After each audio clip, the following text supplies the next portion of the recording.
Farg'ona tumanining o'ziga xos timsoli, so'lim tabiati va boy turizm salohiyati bilan mashhur bo'lgan Vodil mahalla fuqarolar yig'inida bugun keng ko'lamli islohotlar va bunyodkorlik ishlari jadal olib borilmoqda. Bugun ushbu maskan shunchaki chiroyli go'sha-yu ziyoratgoh emas, balki tadbirkorlik va zamonaviy infratuzilma jadal rivojlanayotgan, eng muhimi osoyishtalik va xavfsizlik ta'minlangan namunali hududga aylanyapti.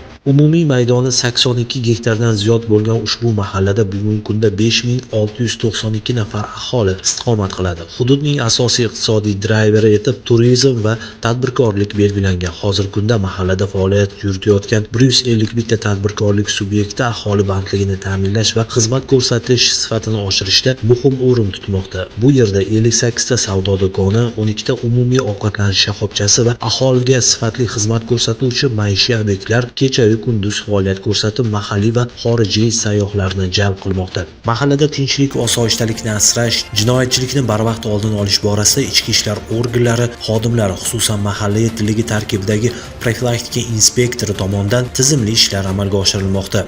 Xavfsiz mahalla tamoyili asosida hududda kecha-yu kunduz nazorat tadbirlari, jamoat tartibini saqlash va huquqbuzarliklar profilaktikasi yo'lga qo'yilgan. Profilaktika inspektori mahalla faollari, yoshlar yetakchisi va xotin-qizlar faoli bilan hamkorlikda nizoli oilalar, notinch xonadonlar va muammosi bor fuqarolar bilan manzilli ish olib bormoqda. Mazkur hamjihatlikdagi profilaktik suhbatlar va huquqiy targ'ibot tadbirlari natijasida mahallada huquqbuzarlik va jinoyatchilik ko'rsatkichlarini barvaqt jilovlash hamda osoyishta muhitni barqaror saqlashga erishilmoqda. Shu bilan birga ijtimoiy hayot, ta'lim va tarbiya maskanlari har doim e'tiborda.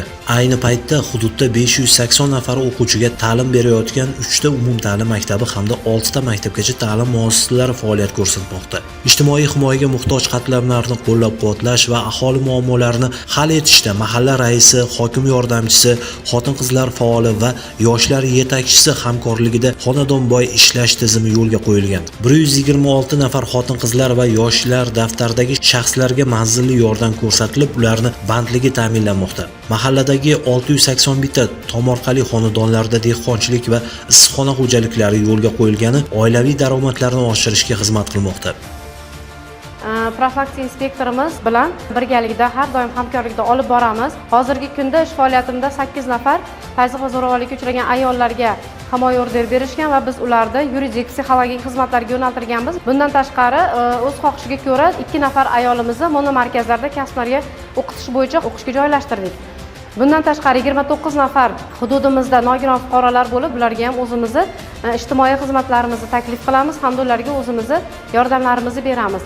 2025-yil yakuniga ko'ra Vodil mahalla fuqarolar yig'ini hududi og'ir hududga tushganligi sababli 2026-yil boshidan buyon hozirga qadar yettilik bilan hamkorlikda mana shu hududimizni yashil hududga olib chiqishga harakat qilamiz. Har kuni erta tongda kelib, raisimiz boshchiligida o'zimizga kerakli rejalarimizni, topshiriqlarimizni olamizda va o'zimiz ishlarimizni amalga oshiryapmiz. Bundan buyog'iga hududimizni yashil hududga chiqishga harakat qilamiz.